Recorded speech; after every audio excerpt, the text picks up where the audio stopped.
Halo rekan-rekan peserta didik maupun sahabat pendidik dimanapun berada. Pada siang hari ini saya dari Geosite akan menyampaikan tutorial bagaimana cara kita melakukan blending mode atau menggunakan teknik blending mode pada Google Earth untuk melihat detail area dari suatu fenomena, misalnya atau detail areanya, kemudian melakukan pengukuran luas objek, keliling objek dari yang kita amati. Nah, pada contoh kasus ini teman-teman, saya ambil gambar pada berita Kompas yang ini teman-teman. Ini merupakan data sebaran abu vulkanik Gunung Semeru pada 4 Desember 2022 lalu. Ini merupakan sumber berita Kompas. Oke teman-teman, yang diambil, saya ambil linknya teman-teman, saya salin alamat gambar. Kemudian teman-teman, kita zoom gambar Google Earth-nya untuk diperbesar.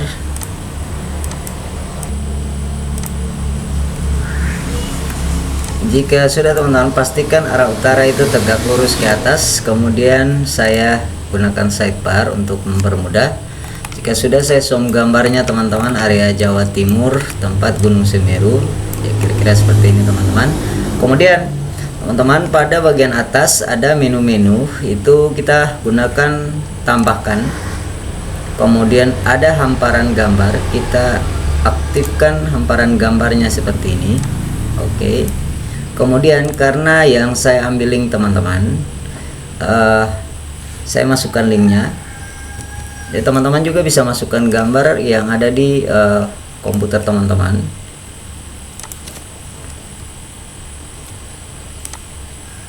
Oke, sudah masuk teman-teman, sudah di blending teman-teman. Nah teman-teman, yang setelah sampai di sini teman-teman atur, yang dilakukan teman-teman atur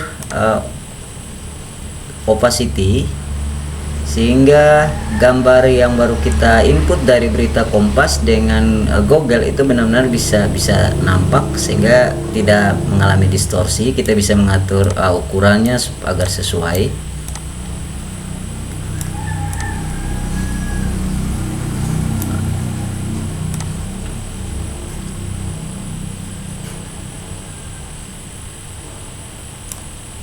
Ya, kira-kira sementara seperti ini teman-teman.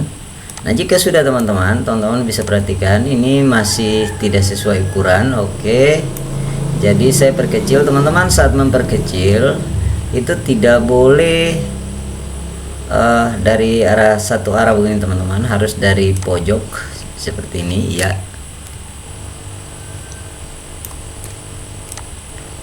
Kemudian untuk menggesernya teman-teman klik pada tanda tambah di bagian tengah ini untuk geser gambarnya, untuk sesuaikan ya. Ini yang saya harus utamakan ya. Saya mulai dari situ teman-teman, jadi harus di zoom lagi, kasih besar, diperbesar lagi gambarnya hingga sesuai teman-teman.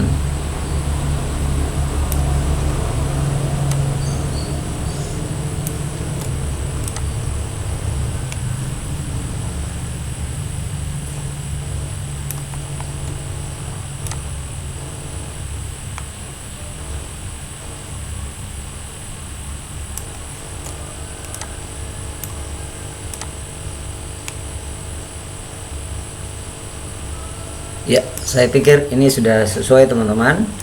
Oke, jika sudah teman-teman, kita okekan saja. Kemudian langkah berikut, karena yang akan kita lihat adalah detail areanya teman-teman.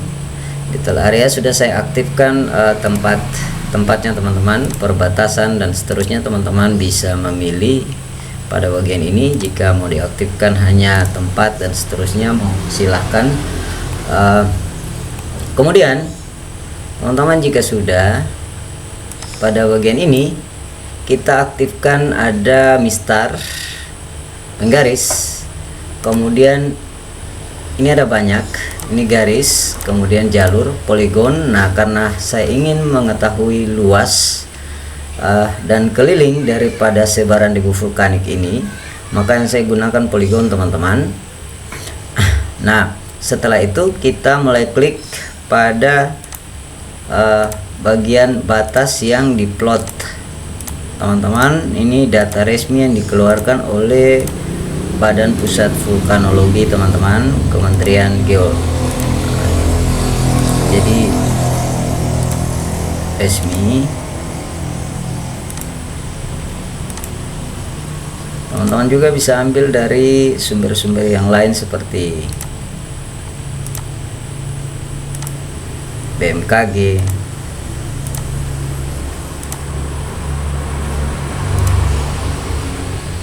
kemudian jika sudah teman-teman, kita zoom dia, kemudian kita sesuaikan untuk dirapikan. Saya ambil bagian sisi terluar saja teman-teman.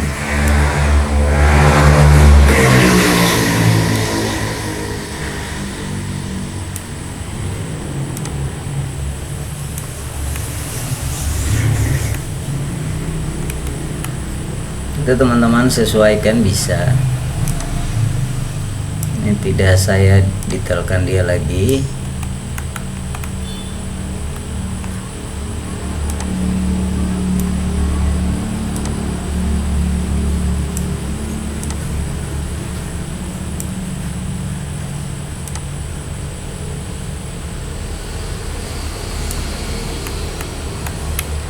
Oke, kira-kira seperti ini teman-teman yang saya buat. Nanti teman-teman bisa menyesuaikan. Saya nonaktifkan teman-teman gambar hamparan tadi, sehingga ya yang ada hanya, dan saya juga nonaktifkan sisi samping, sehingga yang ada hanya gambar seperti ini teman-teman. Kita bisa melihat bagaimana detail area dari plot sebaran debu vulkanik. Teman-teman juga bisa melihat apakah memang rumah teman-teman itu masuk di dalam plot areanya. Ini merupakan puncak Gunung Semeru teman-teman, sesuai dengan pemberitaan bahwa puncak arah bergerakannya itu lari ke arah sisi barat daya teman-teman. Jadi teman-teman bisa lihat ini puncak Semeru, arah pergerakan lari ke arah sisi barat daya teman-teman.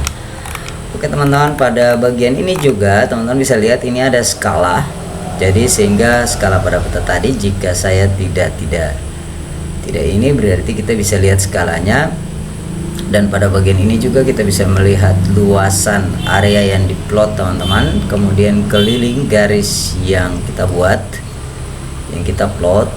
Kemudian ya itu saja teman-teman yang bisa saya bagi pada kesempatan kali ini. Semoga bermanfaat teman-teman.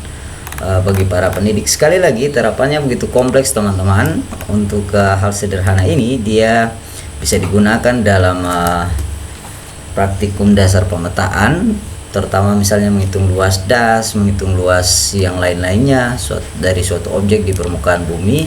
Kemudian praktikum untuk unsur daripada ukuran pada citra penginderaan jauh, itu juga bisa dipakai teknik ini.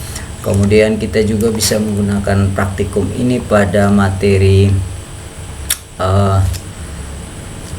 alternatif dalam praktikum SIK bagi bila mana teman-teman atau kita tidak punya software SIK langsung, ini bisa digunakan. Kemudian kita juga bisa digunakan dalam terapan sistem informasi dan mitigasi bencana di Indonesia pada geografi kelas 2 teman-teman. Nah itu saja tutorial teman-teman yang ingin saya bagi. Semoga informasi ini bermanfaat bagi teman-teman sekalian, dan salam hormat dari saya Jensa Semal Makatita.